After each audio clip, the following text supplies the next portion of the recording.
Ngayon, Jay, ipapakalam ko sa'yo ano ang meaning ng do you have any other question class, ang kahulugan nun at kung saan yun ginagamit karaniwan at makikita. Handa ka na ba? Handa na. Wow! Okay, so ito, naririnig natin to kadalasan Sa paaralan.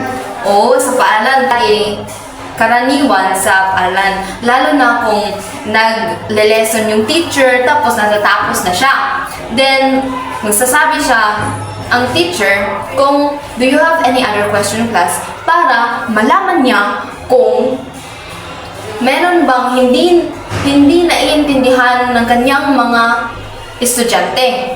Ang kahulugan nito is yun, nag-a-ask ng information ang teacher kung meron bang mga estudyante na hindi nakakaintindi sa kanyang klase.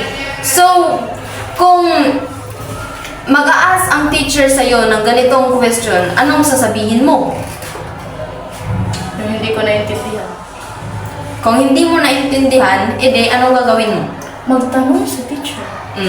Pero kung naiintindihan mo na, ano ang sasabihin mo? I understand, ma'am, kasi na-understand mo na eh. So, ngayon, alam mo na ba ang kahulugan o layunin ng do you have any question class na quote?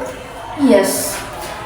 At kung saan ito karaniwang ginagamit o nakikita? Yes. Appear.